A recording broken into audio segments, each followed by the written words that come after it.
Hi, I'm Ahava Leaptag. Welcome back to What Did You Learn? I'm very excited to have here today a dear friend and colleague, Jared Johnson. Jared has more than 15 years of experience in healthcare marketing and communications, and he is the founder of Shift.Health Content Network. Welcome. Ahava, thanks for having me on. So glad to be doing this. Tell me what you have been doing during the pandemic to either de-stress or learn a new hobby or your favorite emotional eating food. Tell us a little bit about you. I enjoy gardening right now. That's awesome. Like desert gardening. And then I like hiking. I still like getting out, outdoors as much as I can. I'm fortunate enough to have some foothills and stuff here in the area that I can just, a couple miles of a drive to there. I just got to get outdoors. I spend so much time in front of a screen. So either of those, those help. Oh, that's awesome. So you had a lot of experience in this field. You talk about this field a lot. As we're moving hopefully towards the end of the pandemic, do you have a sense of yourself to what the future may hold? And when I ask you that, I want you to sort of cover two specific different areas. The way that consumer healthcare might actually change, and also the way that hospitals and healthcare organizations react to things like the pandemic and to things like social justice movements. Oh, great questions. Okay, so let's unpack the consumer side first then. I feel like we are heading in a direction, COVID just accelerated the direction that we were kind of, trickling Love forwards, that. Yes. But before that, in terms of reimagining what healthcare actually is. It's not just go to the hospital when I'm sick or go see a doctor when I'm sick. There are a lot of different options, and we were already seeing retail health come into play. We were seeing Walmart experiment with their health clinics. You're seeing CVS and Walgreens back in the day, where they've kind of taken less of a turn there lately. But yeah, these retail centers who are saying, well, we can do some of the healthcare things. That's part of an offering that we want to provide consumers. So you had some of those trends already happening, and then you had digital health startups that were saying, I can make one part of this easier. I can make it easier for you to get your lab tests. I can make it easier for you to connect with other cancer survivors. But I can do it in a really easy way. So we're just going to take that part of what was already hard for a hospital to do for you. So all those things I just feel like have accelerated. And I think where we'll see, I wish I could put a timetable on it. I don't know how long it's going to take, but I do see us getting to a place where healthcare is not just sick care anymore. It really is wellness care. It really is health, that organizations are incentivized to keep us healthy instead of just taking care of us when we're sick. And there are some organizations that are figuring that out. And I hope that includes, mental health. I hope that includes just all that dietary health. And it's not just, I only go to the doctor for this one thing. They're part of this whole plan for my health. Right. There's a proactive health ecosystem for every person instead of a reactive situation where that's when you have to do research and figure everything out. So yeah, no, that makes a lot of sense. The technology piece is really interesting, right? How does that then help us do that, And can you do online diagnostics and not have every single person have a Sherpa, but maybe some sort of portal or something like that. So I love that. So now let's talk about, authenticity and vulnerability in healthcare communications, because I sort of have watched this happen, and it's been really interesting for me to watch the brands that took this stuff head on and put out Instagram videos and TikToks of their doctors kneeling for 9 minutes and, really made statements and stood by them and talked about their diversity initiatives and had these conversations. And then the organizations who kind of just didn't, and obviously silence is acceptance. So you kind of wonder what that really means. Do you see brands understanding that they have an opportunity to lead in these social justice areas, particularly when they're constantly talking about social determinants of health? And then here comes this big opportunity, and some of them just kind of let it slide by them. So I see the answer is sometimes. In some pockets there are. And I am I'm seeing that there's a bigger gap between those who get it the brands who are figuring that out, that they've got to walk the walk. And it starts with at least saying something. And then it does, like, that only lasts for a little bit, but you better start there. You better put out that statement that says, here's what we stand for.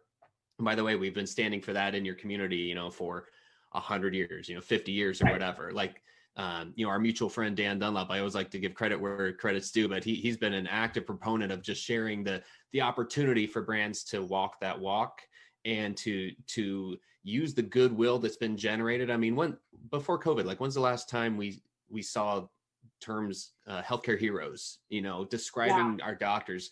Healthcare was one of the most distrusted types of organizations out there. Vilified. Right. And there wasn't any reason to say otherwise, I guess, on a large scale. So we had, like, healthcare had a marketing problem, like a perception challenge already. Yeah. So that's kind of churned. That's kind of changed. We recognize that doctors have been helping us save hundreds of thousands, if not more, millions of lives, a lot of lives. So there's a lot of goodwill built up there. So can we blend that into what's going on in society as well, and help really lead with some empathy? There are brands that are doing that, but it's not something that they just started doing. Okay, but here's my question to you. So if you're a healthcare consumer and you need a particular service and it's geographically close to you and your insurance covers it, are you really going to look to see if that hospital has a banner, like, we care about Black Lives Matter, or we, protest, anti-Asian hate? Or are you just going to go there anyway because, like, it fits into your life? So to me, there's not a one size fits all answer to that. It depends on the thing. If it's a procedure I think it depends on the type of service. And I don't think it necessarily happens very consciously either. I think you're right. I don't think we're like, what's the last stat I saw from Hospital X? Okay, right. Let me compare that. I don't think it happens consciously. I think it leads to what the staff at those hospitals and healthcare organizations, how they feel about it. And that leads to just an overall sense of your brand. I think you're right. I mean, like, let's be real here. There's only so much that all the branding can do. But we have to recognize, like, accumulatively, is that even a word? Yeah. Yeah, cumulatively. Yeah. It's probably not a word, but we've co-opted it as a word. Okay. Yes. So we accept that into the vernacular here. It's an adjective. You can turn it into an adverb. Very, very nice. Very nice. I think so. Together, that's a better word. Yeah. Together, we can, it all does come into play. I mean, if you asked me, like, what all the hospitals in my market area, like, what their brands stand for, even, being in the industry, I don't know if I could tell you, like, and I don't know what I would base it on either consciously. I'd have to think, well, what's my most recent encounter with them? And what was the encounter that was, like, either the highest or the lowest? Like, what was that 1 star or 5 star? So yeah, to answer your question, I think there's an opportunity to do so. And I do think it depends on the type of care you're looking for. There's a whole set of procedures and types of things you come to the doctor for. Like, it really is a transaction. You're just going to go get it done. Right. And there's no relationship there. Yeah, no, I agree with that. I totally hear that.